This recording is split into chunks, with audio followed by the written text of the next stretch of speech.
గారు చెప్పారు, నేను మళ్ళీ చెప్తున్నాను. ఈరోజు కేంద్ర బడ్జెట్లో తెలంగాణకు తీవ్రమైన అన్యాయం జరిగిన మాట వాస్తవము.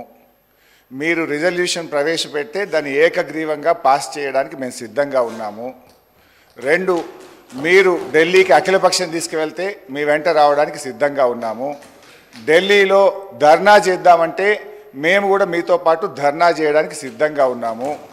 ఈ రాష్ట్ర ప్రయోజనాల విషయంలో ఎట్టి పరిస్థితుల్లో రాజకీయాలకు అతీతంగా ఏ పోరాటానికైనా బీఆర్ఎస్ పార్టీ సిద్ధంగా ఉన్నది, ఉంటుంది అని స్పష్టంగా తెలియజేస్తా ఉన్నాను. ఇకపోతే అధ్యక్ష, గౌరవనీయ ముఖ్యమంత్రి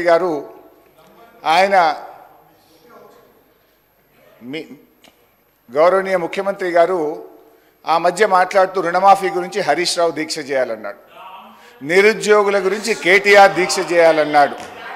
మరి అన్నీ మేమే చేస్తే నువ్వేం చేస్తావు?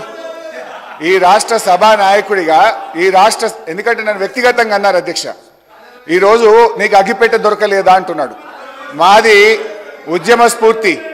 మీలాగా ఆ రోజు రాజీనామా చేయమంటే తెలుగుదేశం పార్టీ తరఫున ఎమ్మెల్యేగా ఉండి రాజీనామా చేయకుండా పారిపోయినటువంటి చరిత్ర మీది. తెలంగాణ ఉద్యమకారుల మీద తుపాకీ పట్టుకుపోయిన రైఫిల్ రెడ్డిగా పేరు తెచ్చుకున్నది మీరు. సోనియా గాంధీ గారిని దయ్యమని నాడన్నావు, దేవత అన్న చరిత్ర నీది. రాహుల్ గాంధీ గారిని ఆనాడు పప్పు అన్నావు, ఈనాడు పిఎం క్యాండిడేట్ అంటున్నావు. నేనేమంటున్నా సార్, దయచేసి నేను చెప్పేది ఒకటే, సీఎం గారు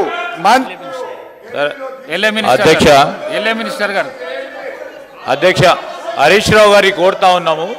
ఇది చాలా ప్రాముఖ్యత గల ఒక స్టేట్మెంట్కి సంబంధించి అందరి అభిప్రాయాలు తీసుకొని ముఖ్యమంత్రి గారు తీర్మానం చేయాలని మనం అందరం అనుకున్న తరుణంలో మళ్ళా రాజకీయాలకి తావిచ్చే కార్యక్రమం మీరు సమాధానం చెప్పిండ్రు సార్. నేను మిమ్మల్ని కోరుతా ఉన్నా అధ్యక్ష, మరి సిపిఐకి సంబంధించిన పెద్దలు ఇంకా మాట్లాడేది ఉంది, ఇంకొకరిద్దరు గౌరవ సభ్యులు మాట్లాడేది ఉంది కనుక దాని తదుపరి గౌరవ ముఖ్యమంత్రి గారు కూడా తీర్మానాన్ని ప్రవేశపెడతారు కనుక సమయభావం కూడా ఆలోచన చేసి అందరూ సభ్యులు కూడా సహకరించమని కోరుతాను.